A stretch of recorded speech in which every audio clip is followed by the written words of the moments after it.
Welcome to the NWHL Nation. Hey there, women's hockey fans. Jason and Logan back with you again for our second ever episode of NWHL Nation. We're excited you guys are joining us, and we're excited that we can now be on more platforms. For those of you listening, we're now on Apple, Google Podcasts, we're on Stitcher, we're on Spotify. We're not on iHeartRadio because they make you be live for 2 months before you get on there, but we will be in roughly 1 month and like 4 days. So, or in like 24 days.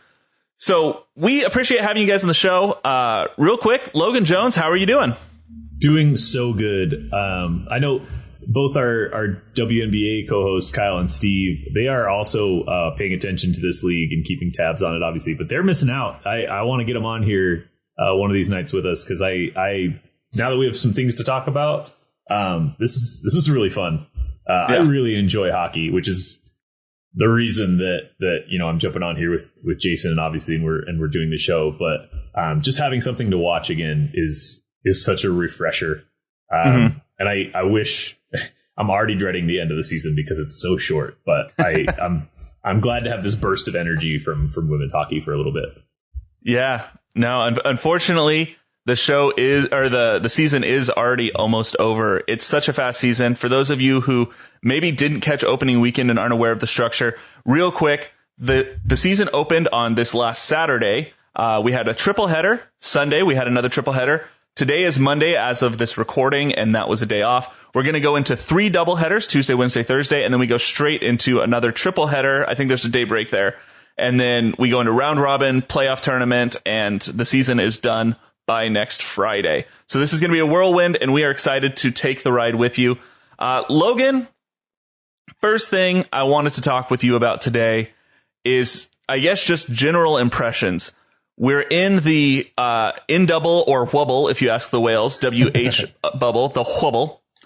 We're in the in double, totally new season format, totally new team in the Toronto Six, totally new fan base, as in a lot more people watching. Give me your general impressions of what you saw this last weekend, what your thoughts were, major storylines that you caught on to. Well, first of all, it's just fun to have it back and fun that they're doing it in a bubble where they can do it safely and hold a season, hopefully without any major stoppages or postponements, because we don't really have time for that in this kind of rapid fire season. The storylines that really jump out to me, I ended our last episode. This might not have been on the recording because it was part of our Uni Talk segment, which we ended up just leaving as a visual thing because Uni Talk is mostly a visual thing. But I'm sort of leaning towards the Toronto Six as my team. I don't have a team yet, but since they're new and I'm pretty new to following the league, it kind of made a lot of sense. Plus, I really like their look. And so I paid extra attention to them this weekend, and there's a lot you could talk about with Toronto's team this weekend. I'll tell you what, out of the gate, not looking great, although I thought their goalie played well in that first game, to blowing a 5-1 lead, to now looking ahead. Their next game is Boston. Another big storyline from this weekend is the Boston-Minnesota outcome and then Boston's response the next day. They're obviously the favorite, and so we're going to be keeping tabs on the Pride throughout the next 2 weeks and basically just daily considering whether or not they're going to repeat as champions.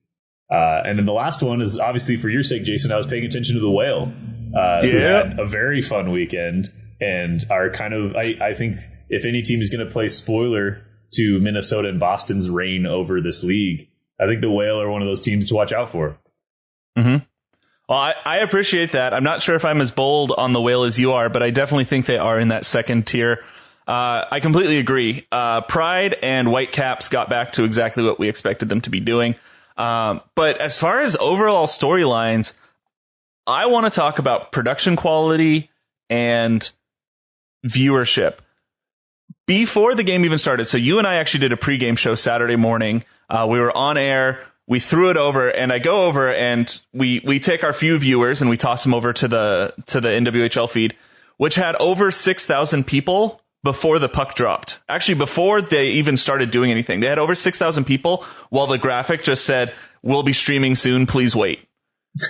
So obviously, there are plenty of people wanting to watch this. One of the things that we always struggle with, and we've struggled with it with WNBA Nation, which is our sister podcast that we're both on, is that a lot of times people's arguments against women's basketball or women's hockey or women's soccer is that it doesn't get viewership numbers. Seeing that dramatic increase, to me, Logan, says there is a demand and people are willing to go out of their way to find it. That's 6,000 people that knew enough about what was going on and how to find it that they came to, probably for most of those people, a new platform. You know, most sports fans aren't used to going to Twitch to watch their sporting events. So they're going to a new platform, finding it, being there on time and even early.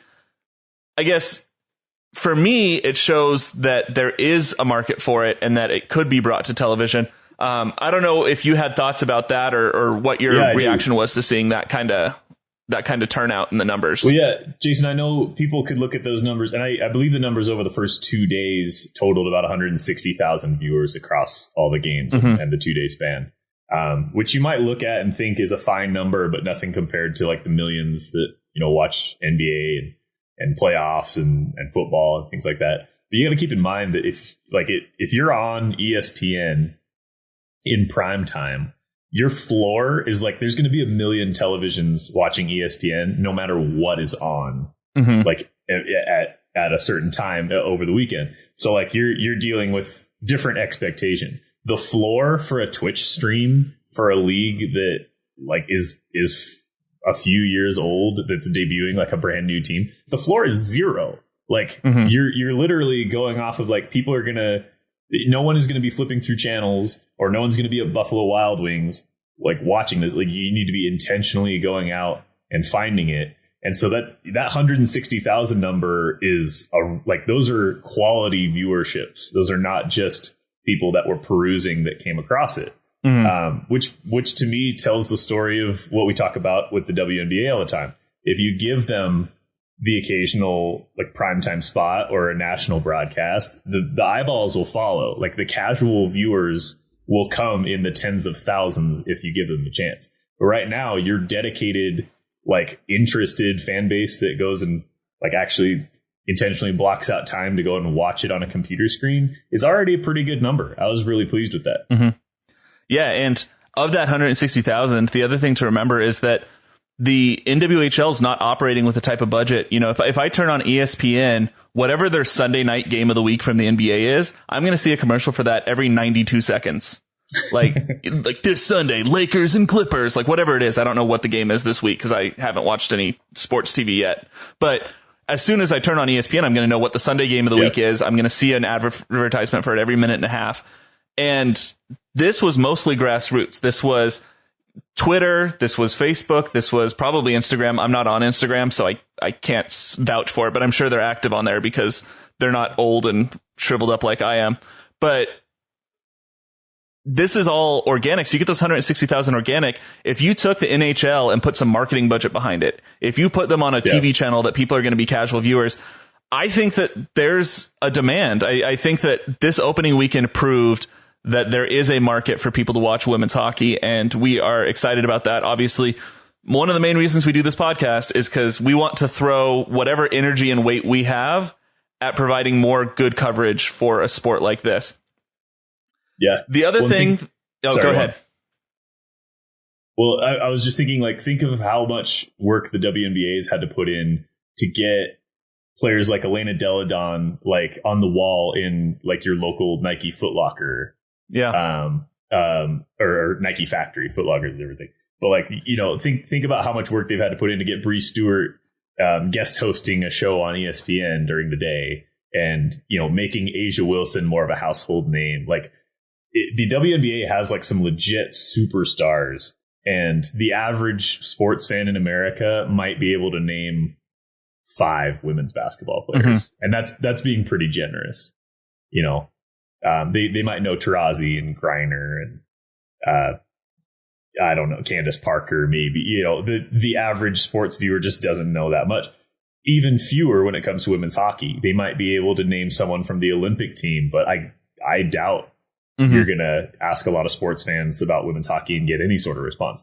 So they're putting up numbers. This is my point, is they're putting up numbers without having the marketing. They're on during the day. They're in this bubble trying to broadcast on Twitch. They don't have like these branded superstar household names to like rest on. It's purely just they're playing sports. They're on the ice. The action is live. You can watch it now if you want.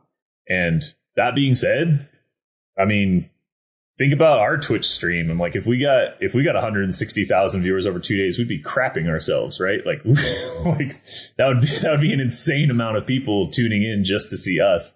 And I think the league should be happy with at least their starting point for the season. And obviously there's a lot more meat on the bone. I think that they can achieve in future years if they play their cards right.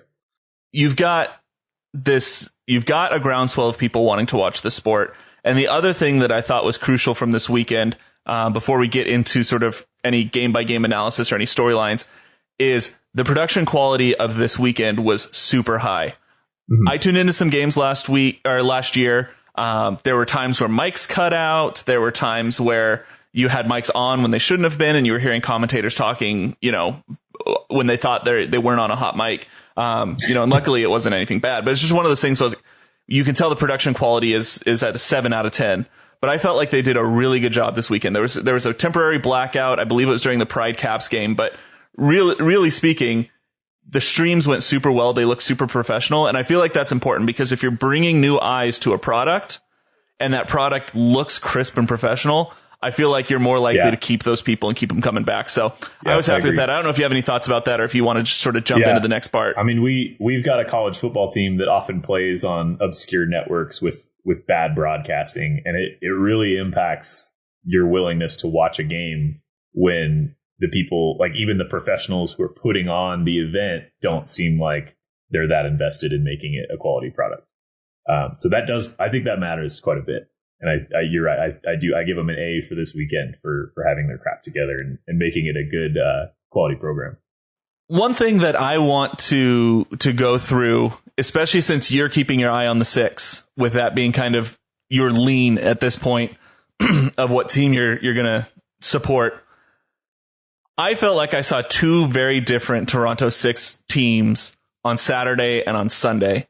On Saturday, goal play was strong. Elaine Chuli, solid in net. So, obviously they lost that game 3-0. One of those was an empty net, so it was really 2-0, and it was 1-0 for a good chunk of the game, or I guess the good chunk of the first period.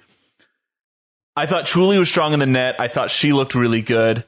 What didn't look good was their offensive, especially their forwards.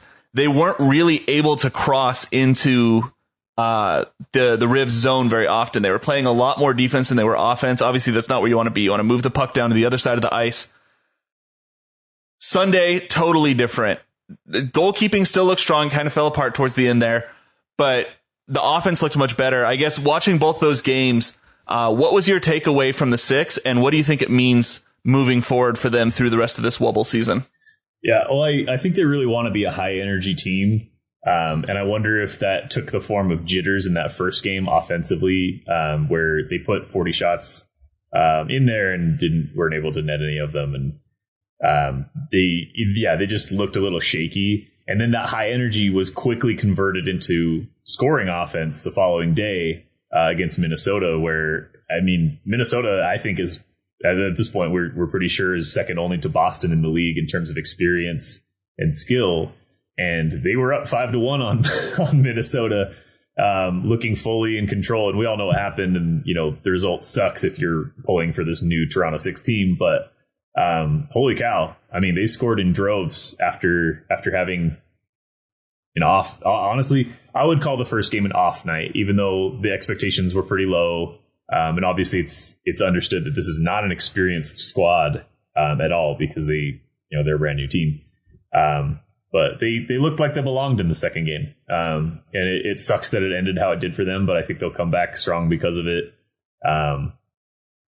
I don't know what more to say, because I do feel myself leaning into being a 6 fan. And it's one of those it's just such a hard way to start your season, especially with Boston as your next game. But maybe they'll surprise Boston. I don't know. I felt like they were in both games.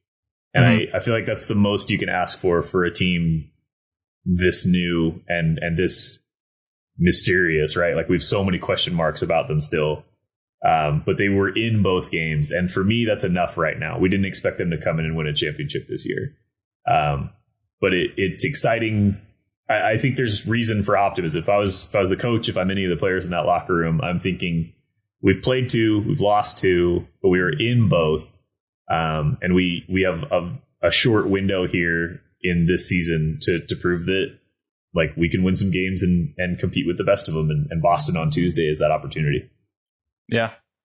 And not to mention, obviously at this point, for those of you who followed the league, we have 2 undefeated teams left. We have the Whitecaps and the Rivs are our 2 undefeated teams. And with that being the case, those are the 2 teams that the Six have played, which means that if you were to value those 2 teams as maybe the top tier right now, which I think Boston would argue with that. But if you're going with that, they've got those 2 out of the way. If they could finish the season 3-2, that put them probably in the 2 to 3 seed going into the end. So even as short as the season isn't over. The Six going 0-2 to start does not necessarily condemn them to the bottom of the list for long. So lots of movement still possible there. A couple more storylines I wanted to touch on with you. One of them was overtimes. We got one each day. Day 1, we had the Whale and the Buttes. They went into overtime. Overtime went into shootouts, with ultimately the Whale winning. And then day 2, we had the Whitecaps and the Six go into extra innings, or extra innings. It's not baseball, but kind of the same thing. They went into overtime. They went into shootout. They went into second shootout where it was finally settled in the Whitecaps' favor. Obviously, no matter what sport you're into, if you're not into baseball, but you hear it's going into extra innings, you get interested. If you're not into hockey, but you hear it's going to shootout, you get interested. I guess what were your experiences, or what were your thoughts about those overtime games?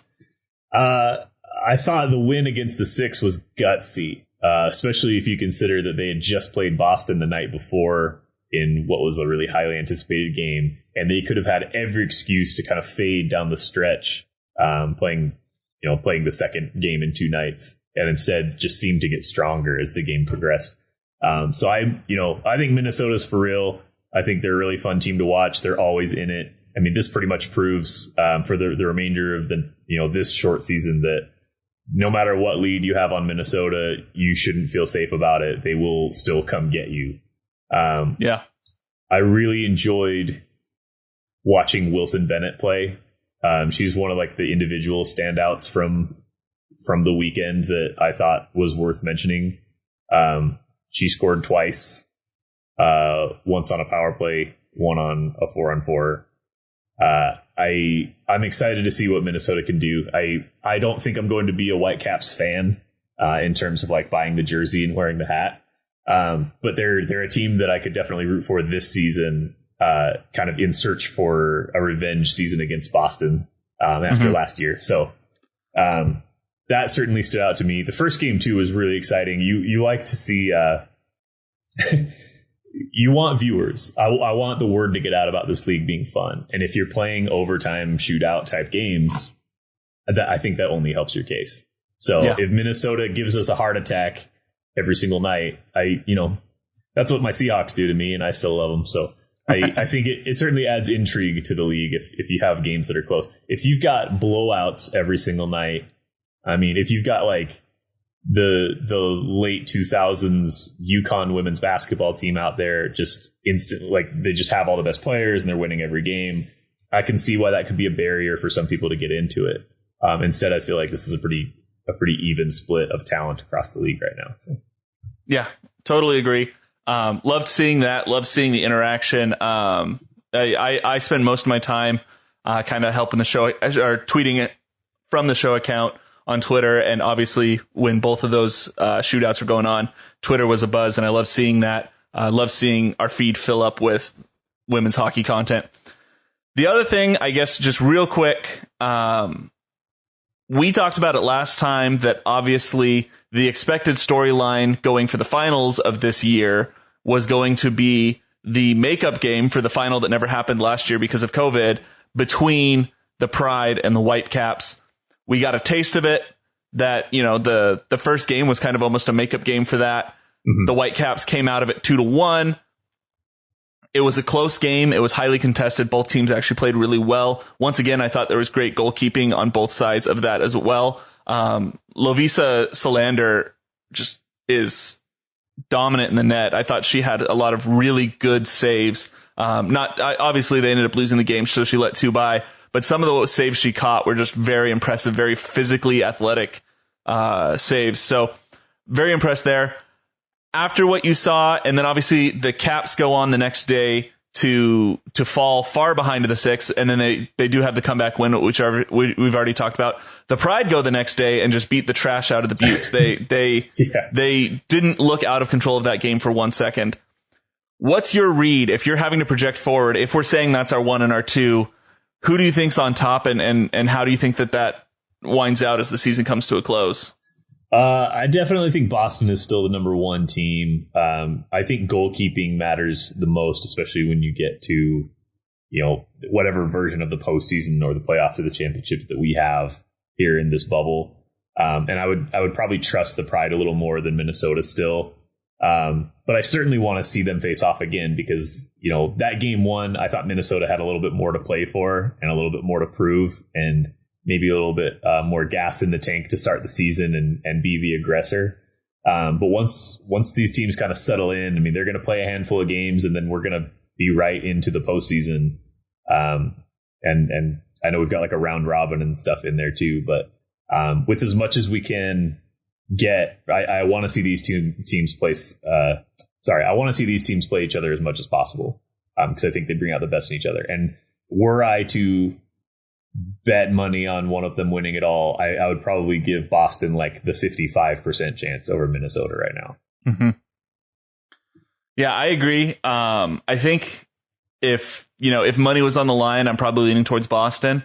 But if Minnesota's first part of the game to the 6 was really the result of them just being emotionally worn out from the game with the Pride the day before, then I can almost forgive that. And if that's the case, and if they can play like they did against the Pride, and if they can play like they did in the second part of the game against the 6, I think that they've got a real shot at being number 1 and even being number 1 in a dominant fashion. So I'm excited to watch that go on. Obviously, we'll get some more head-to-head comparisons in the coming days. Before we jump into our predictions for the coming games, though, just real quick, wanted to go through a rundown. If you guys are new to the show, which you must be because this is our second episode, so make sure that you subscribe wherever you listen to podcasts. If you're Apple Podcasts, we're there. If you're Google Podcasts, we're there. If you're Stitcher, SoundCloud, actually, I don't think we're on SoundCloud because that one, it's kind of fallen apart anyways, but Spotify, a lot of the places that you find podcasts, we should be there. If we're not, let us know, and we will do our best to get into those services. Make sure you subscribe. If there's a rating feature, make sure you rate. If there's a comment feature, please give us some feedback. Obviously, we want 5-star reviews. And we want to hear your thoughts about the show. And those 5-star reviews will help us move up in the rankings. What that does is that means when people search for hockey or sports content, they're more likely to stumble across our podcast. And we see that as a way of funneling people towards the league, and women's hockey in general. And so, we would appreciate it if you did that. Give us a follow on social media. We're on Twitter at NWHL Nation Pod. And you can interact with us there. I do the best to tweet during games. I do the best to get, you'll see we have like anytime somebody scores a goal, I try to get a highlight video up on there so that you can see the goal that just happened in case you missed it or you wanted to watch it again. So we're trying to do some stuff on there to make it worth your while. So we'd ask that you follow us there. And if you're listening to this on podcast, we would ask that you come and join us on Twitch. We stream our recordings live, on Twitch. Go over there, make an account. It's free. Follow us.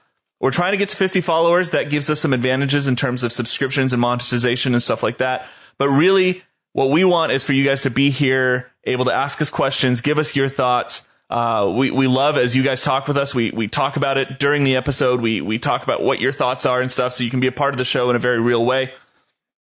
And it gives us the chance to interact with you guys, and we always think that's fun. If you want some merch, I'm working on some hockey merch, but if you just want women's sports merch, we do have a merch page that's WNBAnation.storenvy.com. That is our sister show's merch page, so if you want to go there. And if you want to get a good deal and learn some new skills, we'd encourage you to go over and check out Knowable. Knowable is a sponsor of our show. The promo code is for our sister show as well, WNBA Nation. But if you go to knowable.fyi, that's a service much like Masterclass, except for it's all audio. So you throw on your headphones, you get these audio courses. And in addition, to supplement the audio courses that you're getting, there's workbooks, there's practice sheets, there's all sorts of different things that you can do to really learn great skills. So we would appreciate it. You guys go check them out. If that's something we want to do, use promo code WNBA Nation. That does two things, gets you 20% off, and it also gives us a little bit of a kickback, which helps support the show and the tech and the software and all the things that make it possible. Logan, did I miss anything in the rundown? No, our shop and Knowable are both awesome, and I hope you check them out. And I think you did a good job explaining why.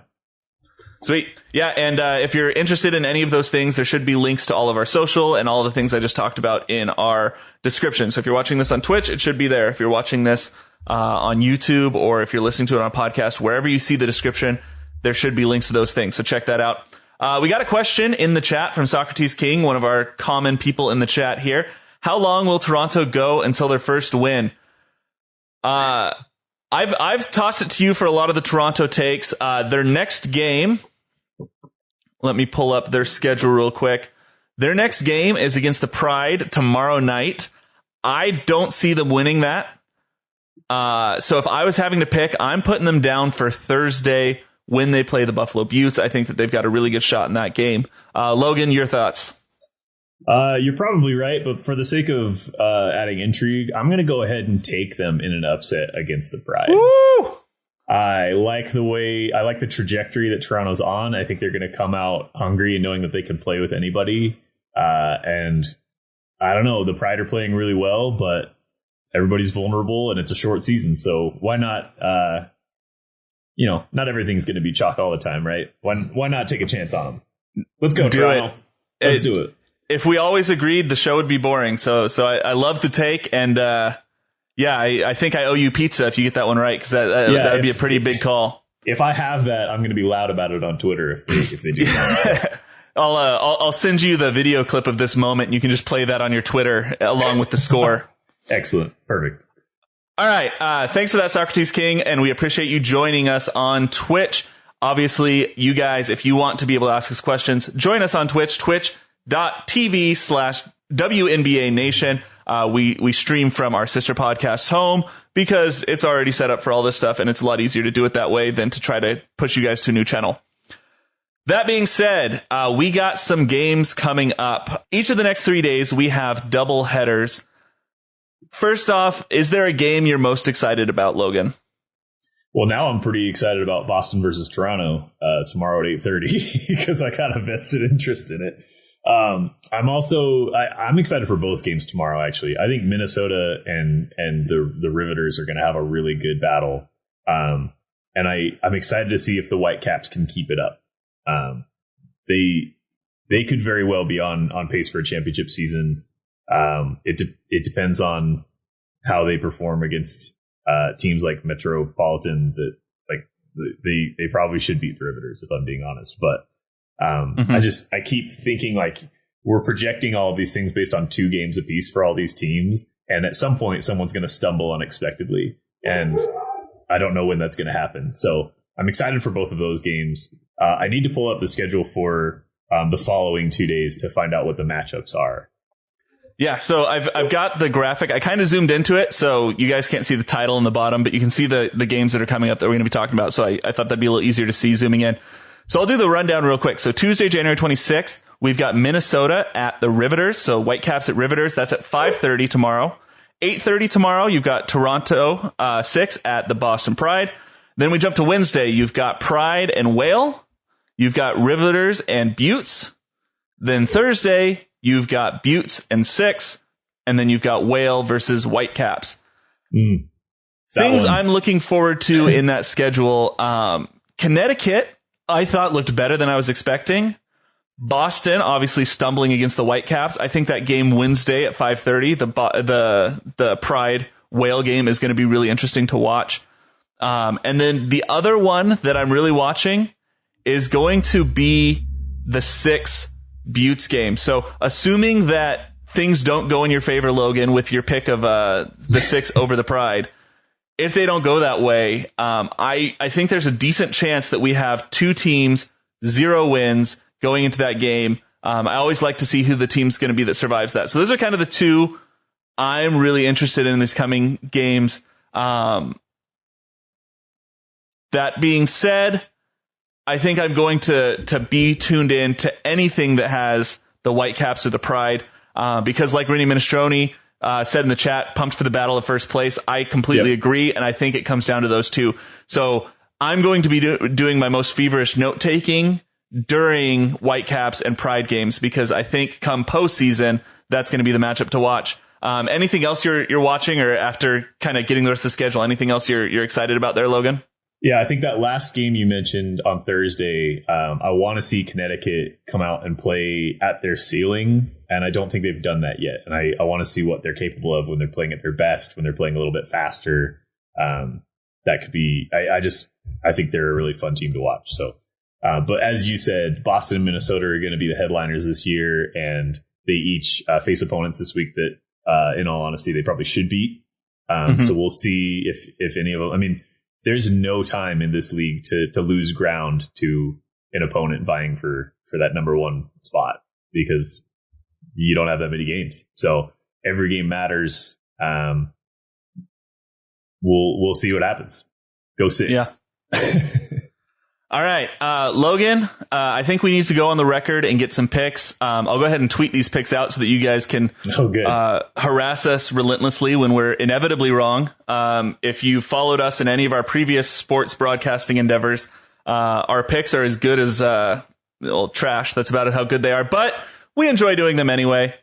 And for that reason, let's get ourselves on record. I'll go ahead and give my Tuesday picks if you want to follow up, and then I'll let you lead with Wednesday, and we'll go through Thursday. I anticipate we still got to finalize the schedule, but I anticipate we'll be recording another episode on Friday after we get this batch of double headers, and we've got a little bit of a breather before we go into the last games of the regular season. Anticipating that, Tuesday night, we've got Whitecaps at Riveters. Only one team shall remain undefeated after Tuesday night, and I'm going to go ahead and say it is the Riveters. I really liked the Riveters. I know that's kind of the upset pick, but I thought they looked really good in their first 2 games. I thought they played a little under what they're capable of against the Whale. And that being said, they still came out of that with a win, albeit not as maybe decisive as they would have wished. But I thought that they looked really good. I'm going to go with the Riveters on that. And then we already kind of called this one, but I've got to go Pride over the 6. I love the 6. I loved what they did in game 2. I loved them putting together an offense and kind of that aggressive play, like you said. But I think the experience of the Pride wins out in that one, and I think they win that one pretty comfortably. Yeah. I won't go chalk here. I'll stick with, I'll take Minnesota and Toronto tomorrow, in those games. And then the following day, I think Boston will get some revenge. Although I think Connecticut's a really good team. I think Boston's going to win that opening night matchup against Connecticut, or to open the evening. They play the earlier game. The tough one, the Riveters versus the Buttes, is a tough one for me. I think I'm going to go Riveters. So I'll go ahead and take Boston and Metropolitan on that Wednesday. And then I want to hear your Thursday picks before I make my 2 Thursday picks. Yeah. Make sure I'm not completely in line with you. So going to Wednesday, I'll have to try to take my personal bias out of it. As much as I want the Whale to win, I see Boston winning that game. Though I do see the Whale putting up a bit of a fight. So hopefully that one is at least a lot of fun to watch. And then I'm going to go Riveters on the later game. So I'm going to go with I don't remember if that's perfectly chalk with you, but I'm going with what I think most people would expect if they're following the league. Pride and Riveters in those ones. I don't see anything big being shaken up there. That being said, going into Thursday, you've got what I am excited about, because I think it'll be a game of two teams that are yet to pull off a win. I see the Six getting the first win of the season on Thursday at 5:30 against the Buttes. And I see the Whale pulling off an upset on the evening. Maybe that's just because I want them to win very, very bad deep down in my heart. But it's still my pick. And when I'm right, you'll think I was smart. Well, I was going to take Toronto and Connecticut on Thursday as well. But that means that our Wednesday and Thursday picks are identical. So I will take Toronto and Minnesota on Thursday. I'll go ahead and give the Whitecaps the win over the Whale. But that's going to be a great game. And I'm excited to tune in for that one. Yeah, absolutely. In the chat right now, we've got Rinny Minestrone talking about the Whitecaps. Let's see. Got to keep an eye on Lev. If she's starting tomorrow night, that would be 3 games in a row that she started for the Caps. Completely agree. I think given the nature of this season, I think anything we can do to understand who is getting burned out, and obviously players, you're going from not having a season to being immediately in the season. And even for world-class athletes, that's a big ask. So I completely agree. She's played good. I've enjoyed watching her. Obviously, quite a few goals going through on the second game against the Six. But I've liked her play. I think she played really, really well in the first game. And I think they need to use her as much as they can. But obviously, you've got, 7 games or so that you're expecting to play in a 2-week period. So you got to keep people fresh, too. So I could see them sitting her for this coming game.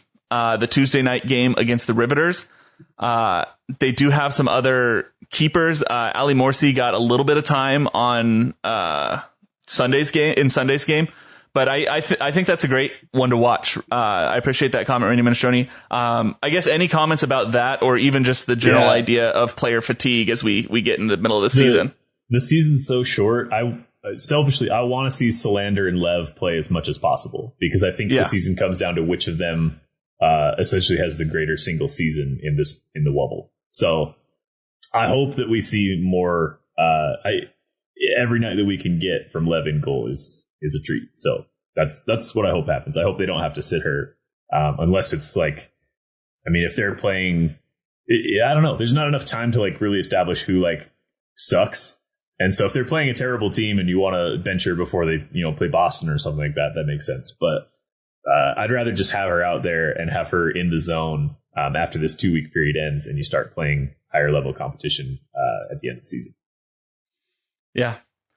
All right. With that, Logan, we've got our predictions through. We're expecting to record another episode on Friday that should hit your podcast feeds on Saturday morning, just in time to get prepped for the next triple header. We will be covering that and also what we saw in the previous 3 games. We appreciate you guys joining us on Twitch.